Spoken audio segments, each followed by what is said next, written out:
Hello my dear students of standard 8, welcome to botany class. How are you everybody? Hope you all are well and safe.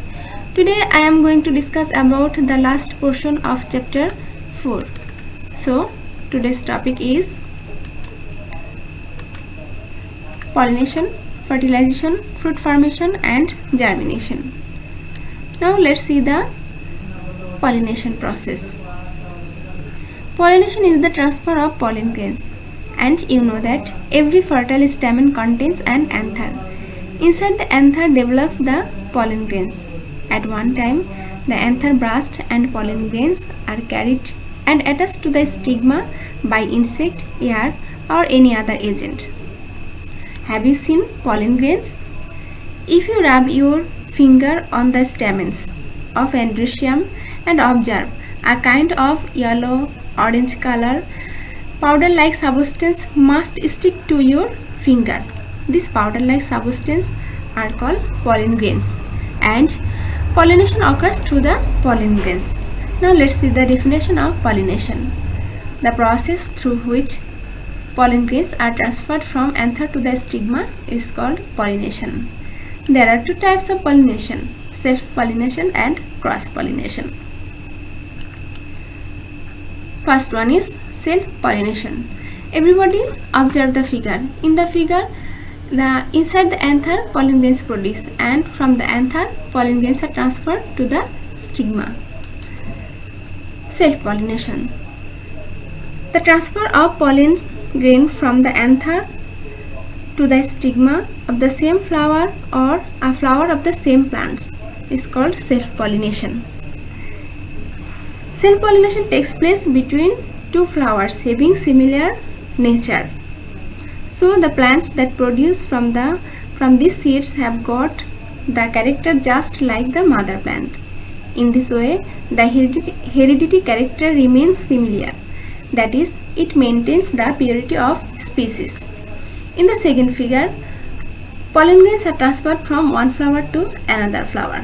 This one is called cross-pollination. Now let's see the definition of cross-pollination. The transfer of pollen grains from the anthers of one flower to the stigma of another flower of the same species. Okay everybody, here there is need same species. Two different plant but same species. Cross-pollination occurs between two flowers having different in nature. Thus, the seed that is produced from this have variation in nature. Therefore, the new plants grown from this seed is not identical with the mother plant. New variation may produce even a new species. Due to combination of the most of the plants, their adaptability increase, so natural calamity cannot extinct them easily.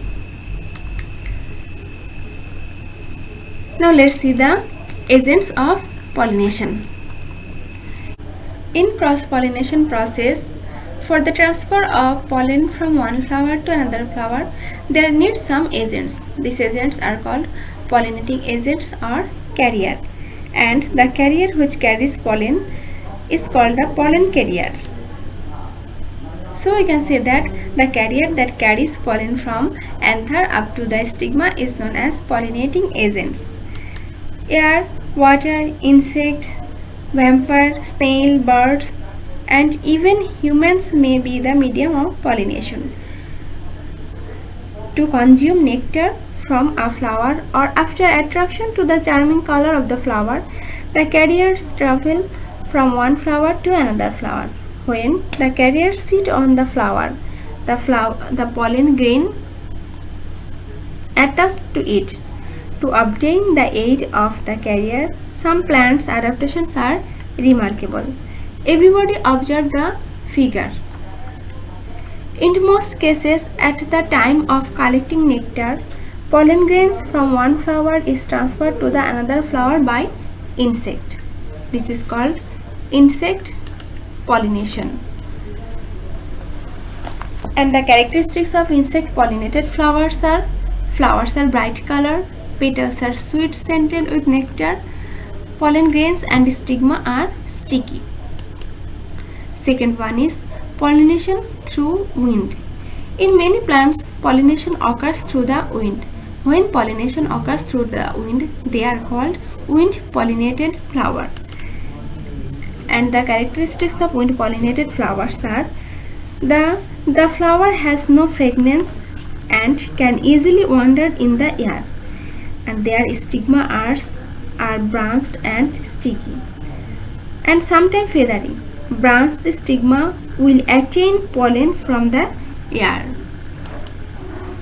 Third one is wind pollination through water. Many aquatic plants are pollinated by the water. When pollination is accomplished by the water, these are called water pollinated flower. Water pollinated flowers are small and lightweight, so that they can float in the water. They have no fragrance. The petiole in the female flower is long than that of the male. Mature male flower detach from the petiole, float in the water, and after coming in contact with the female flower, they accomplish the pollination process. Last one is animal pollinated flower. In many flowers, pollination occurs through bird, bat, or snails, etc. Flowers which are pollinated by animals are called animal pollinated flower. They have attractive colors. Fragrance may be present or absent in them. And animal pollinated flowers are usually larger in size. If they are small, they are arranged in the inflorescence. Everybody, you know about the inflorescence. Now let's see the inflorescence. Inflorescence is not a single flower. It is a bunch or cluster of small flowers. And the definition of inflorescence is the mode of arrangement of flower on the floral axis is known as inflorescence. And here, inflorescence are of two types. Racemose inflorescence. The growth of the floral axis is unlimited. Here, the China tuberose is the example of inflorescence, and this portion is a floral axis. Here, this one is a floral axis. On the floral axis, many small flowers are arranged, and this one is called inflorescence. And second one is cymose inflorescence. In the cymose inflorescence, the growth of the floral axis is limited. The example of cymose inflorescence is sunflower, kodam, etc. Now let's see the fertilization process. The fusion of male gamete and female gamete is called fertilization. And you know that male gamete produced inside the anther of androecium and female gamete produced inside the ovary of gynoecium. And the formation of male gamete and female gamete is the precondition of fertilization. Everybody observe the figure. In the figure, pollen grains are transferred to the stigma by pollination process. When pollen grains lands on the stigma, this stigma produces a sticky fluid which nourishes the pollen grain and simultanes each other to burst open and develops a hollow, long, tube-like structure by the germination process. This hollow, long, tube-like structure is called pollen tube. This pollen tube moves towards the embryo sac through the style. And by this time, two male gametes produce inside the pollen tube. And at the same time, inside the ovary, there are produces a embryo sac. In the embryo sac, there are 8 nuclei. Out of 8 nuclei, there are produces only one female gamete. This female gamete is called ovum or egg. When the pollen tube reaches near the embryo sac, it releases one male gamete through the micropyle, and this one male gamete united with egg. When one male gamete united with egg, the fertilization process is completed, and another male gamete united with secondary nucleus. The fertilized egg convert into seed and secondary nucleus convert into endosperm, and this endosperm gradually develops into grains. After fertilization, the ovary turns into fruits and ovule turns into seed. Then after fertilization, ovary turns into fruit. Everybody, here the summary of fertilization process. Now let us talk about the formation of fruit. The process of formation of fruits begins immediately after the completion of fertilization. Fertilization initiates stimulation in the ovary to develop fruits steadily and ultimately. Ovules are turned into seed. After fertilization, the ovary alone or in combination with the floral parts turns into fruit. Here fruits mainly are of two types, true fruit and false fruit. True fruit is the fruit that is formed from the fertilized ovary of the flower and ovule get transformed into seeds. And false fruit, when along with the ovary other parts of a flower get matured, this type of fruit is called false fruit. All the true and false fruit grades are grouped into three categories. These are simple fruit, aggregate fruit and composite or multiple fruit. Here simple fruit. When ovary of a single carpel or more than one united carpels of a flower develop into a fruit, it is known as simple fruit, like mango, etc. Depending on the nature of the pericarp, simple fruit are divided into two categories. These are dry fruit and fleshy fruit.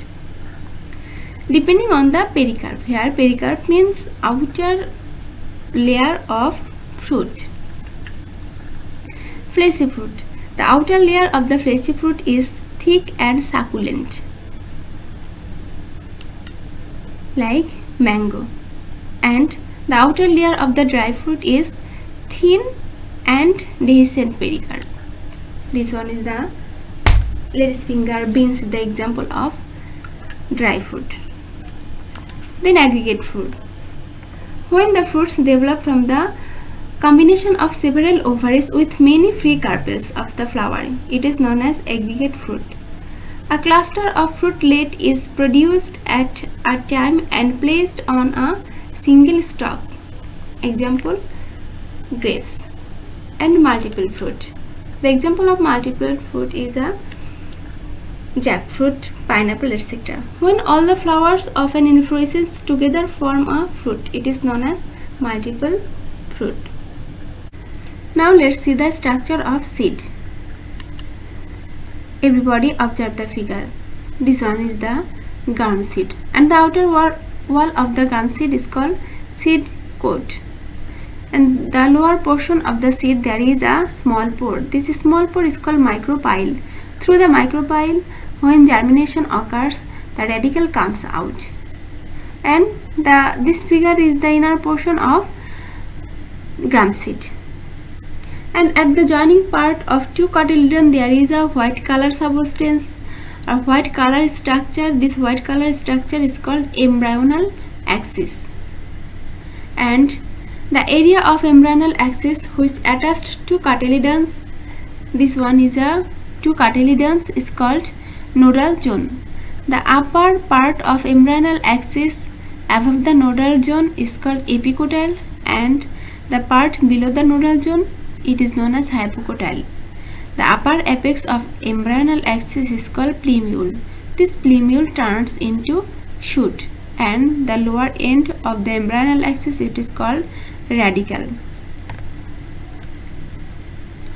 The radicle, plumule and cotyledon are collectively known as embryo. And you know that the embryo is the dormant condition of seed. In the seed there is two layers, outer layer and inner layer. The outermost layer of the seed coat is hard and thick, it is known as testa, and the innermost thin layer of seed coat, it is known as tegmen. Okay everybody, now let's see the germination in plants. What is germination? Germination is the process by which a plant grows from a seed. Everybody observe the figure. In this figure, the development of seedlings from a seed is called germination. And second figure, the emergence of normal seedlings from the seeds under ideal condition of light, temperature, moisture, oxygen and nutrition. Germination are of two types, epigeal germination and hypogeal germination. First one is hypogeal germination. Here, hypo is the combination of two words. Hypo means below and geal means the earth. In the germination, epicotyle elongates, pulling the plumule above the soil surface while cotyledons remain inside the soil. Everybody observe the figure. This one is the seed. After germination, the above part of the soil, this part is called epicotyle. This epicotyle elongates but the cotyledon remains below the soil surface. This type of germination is called hypogeal germination. Here cotyledons remain below, that means hypo position. Hypo means below the earth. Second one is epigeal germination. Here epigeal is the combination of two words. Epi means above and geal means the earth. In this germination, hypocotyle elongates and pulling the cotyledons and plumule out of the soil surface. Everybody see the figure. This portion of the figure, this one is called hypocotyle. This hypocotyle elongates and the cotyledon remain above the hypocotyle. In epigeal germination, cotyledons remain above the soil surface, but hypocotyle cotyledon remains below the soil surface. That is why these two types of germination is called hypogeal and epigeal germination. Okay everybody, today up to this. Thank you everybody.